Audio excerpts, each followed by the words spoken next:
अलिबागच्या अष्टागरांचं शतकानुशतकं संरक्षण करणारा, सह्याद्रीच्या उपरांगेत विस्तीर्ण पसरलेला, अनेक राजवटींचा इतिहास दिमाखाने अंगाखांद्यावर बाळगणारा किल्ले सागरगड.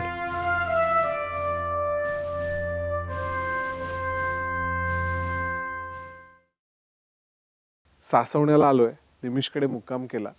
आज सागरगडावर जायचा प्लॅन आहे. 15-16 वर्षापूर्वी सागरगड केला होता, तेव्हा फोटोग्राफी केली होती. आज व्हिडिओ बनवूया.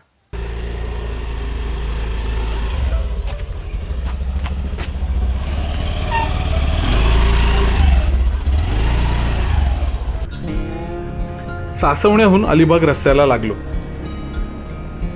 अष्टागर म्हणजे धरमतर खाडीपासून रेवदंडा खाडीपर्यंत पसरलेला भाग. यात चौल, नागाव, आक्षी, अलिबाग, साखर, थळ, आवास, किहीम ही 8 प्रमुख बागायती गावं येतात. त्यांच्या रक्षणासाठी सागरगड खूपच महत्त्वाचा मानला जायचा. सागरगडाच्या घेऱ्यात येणाऱ्या गावातून गडावर जायला बऱ्याच वाटा आहेत. आज आम्ही प्रचलित खंडाळे गावातून जाणारी वाट निवडली. अलिबागला पोहोचलो. खंडाळे गावाकडे जाणाऱ्या फाट्यावर निमिष थळे आणि त्याचे मित्र भेटले.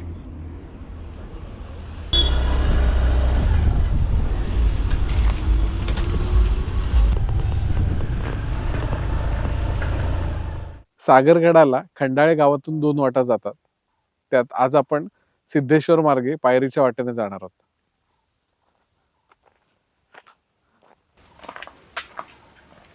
वाटेवर झाडी असली तरी आता उन्हाळा जाणवायला लागला होता. वाटेतला कोरडा ठाक ओढा पार केला.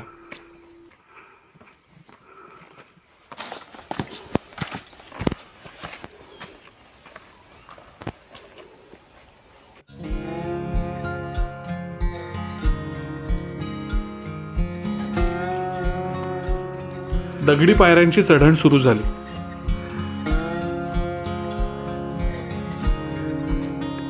या रस्त्याने आल्यावर एक वाट कोंढाळे धबधब्याकडे जाते. आता हा धबधबा पूर्ण आटलेला आहे, पण त्याचा फॉल, वक्रता, कड्यावरून पडण्याचे स्तर बघितल्यावर पावसाळ्यातलं त्याचं रूप डोळ्यांसमोर उभं राहतं. धबधब्याच्या धारेच्या मागे गुहा सुद्धा आहे. त्यामुळे सौंदर्य आणि गूढता यांचा सुंदर मिलाप झालाय. रानवाटाच्या एप्रिल आणि मे महिन्यातल्या अलमाटी कझाकिस्तान ग्रुप टूर मध्ये माझ्याबरोबर नक्की सहभागी व्हा. हा सीझन ट्रेकिंगसाठी तसा कोरडाच. झाडांची पानं, गवत सगळं वाळून गेलं होतं.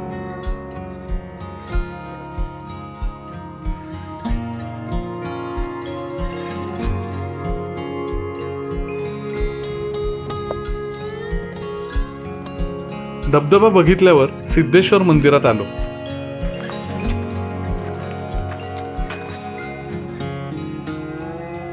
या मंदिराला 2 कळस आहेत. इथे सावलीत आल्यावर बरं वाटलं. गाभाऱ्यात शिवलिंग, नंदी यांच्याबरोबरच देवळीमध्ये गणपती आहे. शेजारी विरगळ आहेत. सिद्धेश्वराचं छान दर्शन घेतलं. मंदिराच्या बाहेरही विरगळ समाधीशिळा आहेत.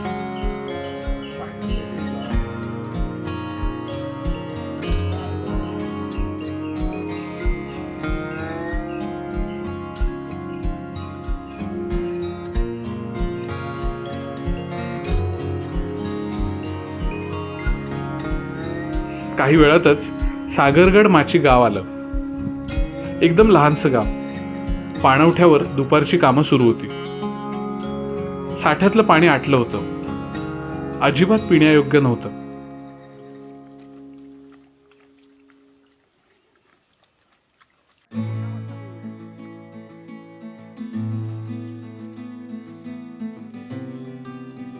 सागरगडावर जाण्यासाठी खूप मोठा वळसा घालून प्रत्यक्ष गडावर जावं लागतं. हा गड सह्याद्रीची उपरांग सुकेळी डोंगर रांगेत वसलाय. लांबूनही गडाची लांबलचक पसरलेली तटबंदी आणि बुरुज ठळकपणे दिसतात. मगाशी पाणी पिणारे हे दोस्त थोडा वेळ बरोबर आले.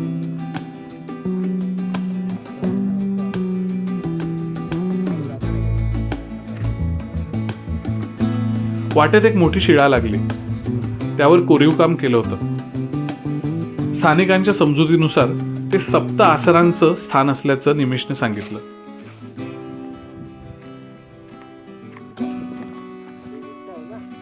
सागरगडाच्या महादरवाजापाशी आलो. त्याचे आता अवशेषच राहिलेत. दरवाजाची कमान नाही, बुरुज ढासळलेले आहेत. या दरवाजाचं बांधकाम करताना चुन्याचा वापर झालेला नव्हता हे त्याचं वैशिष्ट्य म्हणता येईल. दरवाजातून आत आल्यावर सुद्धा काही अवशेष आहेत. भले उन्हाळा सुरू झाला असला तरी किल्ल्यावर झाडीही खूप प्रमाणात आहे.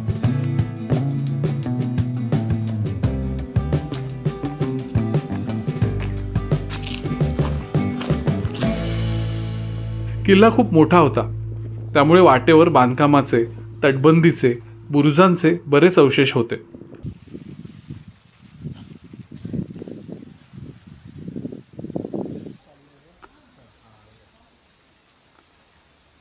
आता ज्या दरवाजाला शिडीचा दरवाजा म्हणतात तिथे आलो. या दरवाजाची कमान अजूनही शाबूत आहे.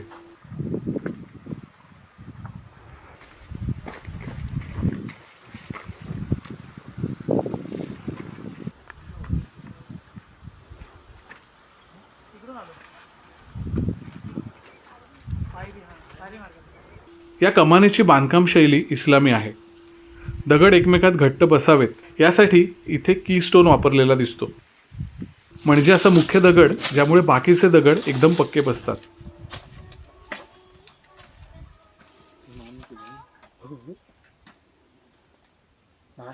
दरवाजाच्या एका बुरुजाच्या बाहेरच्या बाजूला पाण्याचं कोरडं टाकं होतं. गडाच्या संवर्धनाचं काम सुरू आहे. त्या कामातून नवे नवे अवशेष सुद्धा सातत्याने सापडत आहेत. थोडं पुढे व्याघ्रमुखी कुंडाजवळ आलो. हे कुंड सुंदर जांभ्या दगडाने बांधलंय. त्याच्या एका भिंतीवर वाघासारखे एक शिल्प कोरले.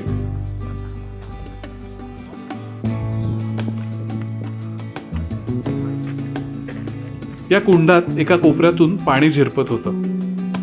ही धार अशीच वर्षभर सुरू असते. कुंडाच्या तळाशी अगदीच थोडं पाणी साठलं होतं.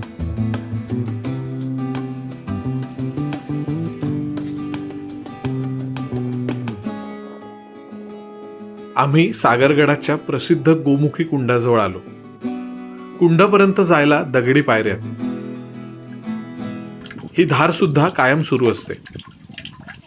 सागरगडाचा आवाका बघता गडावर पाण्याची बरीच टाकी आहेत, जी त्या काळात गरजेची होती. पण सध्या ट्रेकर्ससाठी याच कुंडातलं पाणी वापरण्यायोग्य आहे. गोमुखातून येणारं पाणी प्यायलो. थोडा वेळ कुंडाजवळ बसून छान वाटलं.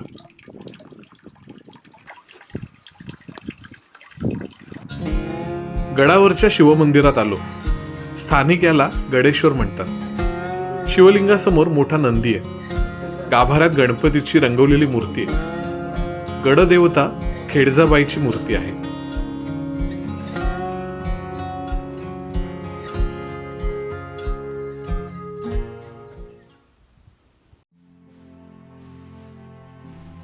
सागरगड, ज्याला पूर्वी खेडदुर्ग म्हटलं जायचं, भौगोलिकदृष्ट्या हा किल्ला प्रचंड विस्तार असलेला आणि त्याचा इतिहास सुद्धा तसाच प्राचीन आणि विस्तृत.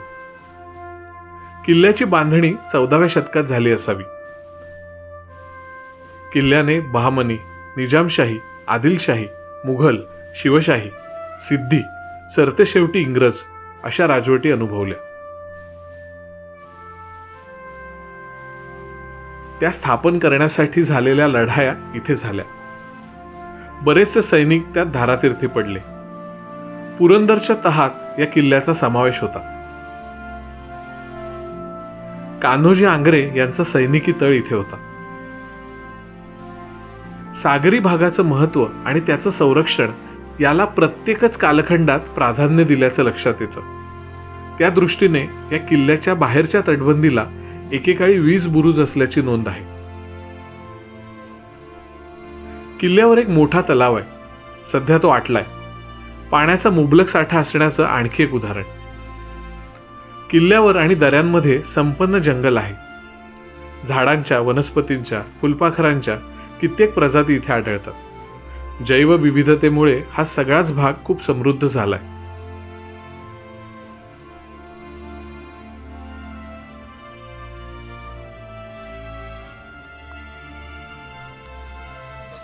जवळच एक चुन्याचा घाणा होता. वेगवेगळ्या प्रकारचं स्थापत्य किल्ल्यावर दिसतं. या घाण्यामुळे बांधकामासाठी नंतर चुन्याचा वापर केल्याचं समजतं.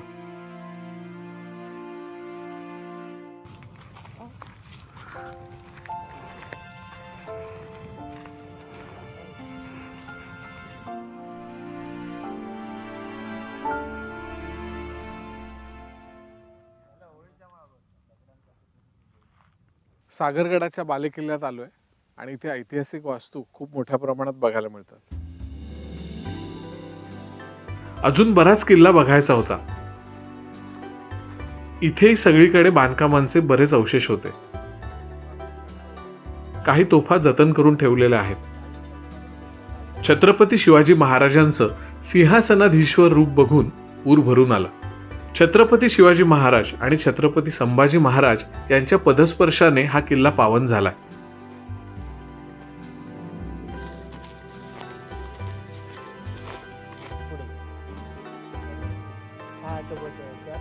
दारू कोठाराचे अवशेष दिसले. सुरक्षितता म्हणून इतर वास्तूंहून कोठाराची जागा लांब असल्याचं जाणवलं.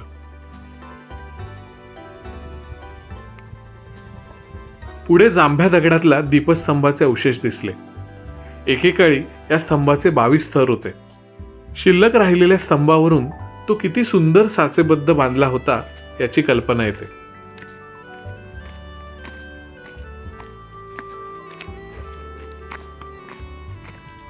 हळूहळू किल्ल्याच्या शेवटच्या टप्प्यात आलो.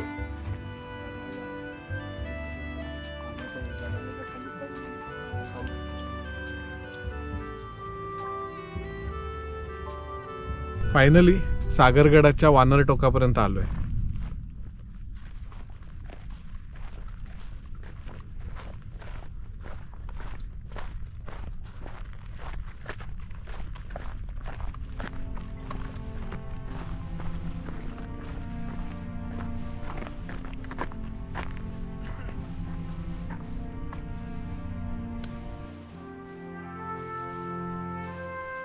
वानरटोक म्हणजेच वानरलिंगी सुळका सागरगडाची एक ओळख आहे. इथे क्लाइंबर्स क्लाइम्बिंगचा थरारक अनुभव घेतात. आम्ही पोहोचलो तेव्हा सूर्यास्ताची वेळ जवळ आली होती. या शेवटच्या टोकावरून मावळतीचा सूर्य बघणं म्हणजे एक सोहळाच.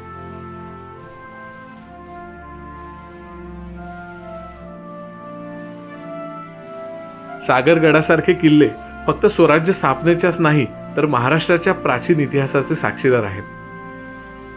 त्यांच्या अंगाखांद्यावर इथल्या मातीतला इतिहास साकारलाय. आजचा संपूर्ण दिवस एक विशालकाय किल्ला बघण्यात गेला. ही गोष्टच खूप सुखावणारी होती. बरोबर दुर्गरक्षक सामाजिक संस्थेचे निमिष, अथर्व आणि प्रसाद होते.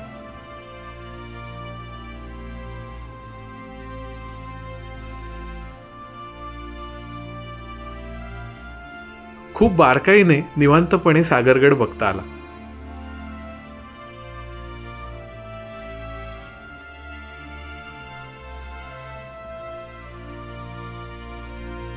आकाश शांत नारिंगी रंगात बुडून गेलं. दूर क्षितिजावर समुद्राच्या पाण्यात मावळणाऱ्या सूर्याचं सुंदर प्रतिबिंब चमकत होतं. नमस्कार, मी निमिष रवींद्र तळे. आमची दुर्गरक्षक सामाजिक संस्था अलिबाग ही संस्था गेली 8 वर्ष सागरगडावर जतन संवर्धनाचं काम करत आहे. या जतन संवर्धनाच्या कामात आम्ही सागरगडावर किल्ल्याची तटबंदी, बुरुज, पाण्याची टाकी हे साफ करतो. तटबंदीवर वाढलेली झाडझुडपे हटवतो आणि नवीन ज्या वास्तू मातीखाली गाडल्या गेलेल्या आहेत त्यांना नवसंजीवनी देण्याचा प्रयत्न करतो. याच जतन आणि संवर्धन कार्याच्या मोहिमेअंतर्गत आम्ही 2023 साली गडाच्या गौमुखी कुंडाच्या भिंतीचे जतन संवर्धनाचे काम हाती घेतले. तर या भिंतीमध्ये जो फुगवटा येऊन भिंत झुकलेली होती ती आम्ही दुरुस्त करण्याचे ठरवले. पुरातत्व खात्याच्या नियमानुसार त्या दगडांना नंबरिंग करण्यात आले व ते दगड क्रमाक्रमाने उतरवण्यात आले. ज्या झाडांच्या मुळामुळे त्या भिंतीला फुगवटा आलेला ती मुळं संपूर्णपणे काढून टाकल्यानंतर पुन्हा ते दगड क्रमवारानुसार लावण्यात आले व ही मोहीम आमची समाप्त झाली. हे सर्वात मोठं दुर्गरक्षकचं यश आहे असं आम्ही मानतो व या कामाअंतर्गत आम्हाला जसजशी माहिती मिळत गेली तसे आम्ही प्रत्येक नाना प्रकारची दस्तऐवजीकरणं आम्ही पार पाडत गेलो. त्या दस्तऐवजीकरणातूनच एक छोटेखानी पुस्तक सागरगडाचे आम्ही साकारलेले आहे. ते लवकरच येत्या 1 ते 1.5 महिन्यात प्रकाशित होत आहे. तर त्या पुस्तकाला उदंड प्रतिसाद देऊन तुम्ही सगळ्यांनी सागरगड पाहण्यास यावा, पाहावा, अभ्यासावा हीच संस्थेतर्फे विनंती. आज दिवसभर सागरगड फिरलो, मस्त एक्सप्लोर केला, सगळं बघितलं. तर माझा मित्र नितान थळे याचा भाऊ निमिष थळे सोबत होता. दुर्गरक्षकची टीम सोबत होती. सो निमिष, अथर्व आणि प्रसाद आम्ही दिवसभर फिरलो आणि मस्त धमाल केली. छान गेला दिवस. आता सनसेट होतोय आणि आता आम्ही उतरायला घेतो. निमिषने सागरगडावर पुस्तक लिहिलंय, त्याचं प्रोसेसिंगमध्ये आहे. 1-2 महिन्यात ते प्रकाशनाला जाणार आहे. तर त्यासाठी शुभेच्छा. धन्यवाद. संगीत म्हणजे एवढी इत्यंभूत माहिती ह्यांच्यापेक्षा कोणालाच नसेल असं स्वप्नील पवार. रात्री जेवायला गेलो त्या हॉटेलमध्ये जुना मित्र सागर 10 वर्षांनी भेटला. त्याने कौतुकाने सगळ्यांना माझी ओळख करून दिली आणि नंतर एक छानसं स्फूर्तिगीत सादर केलं.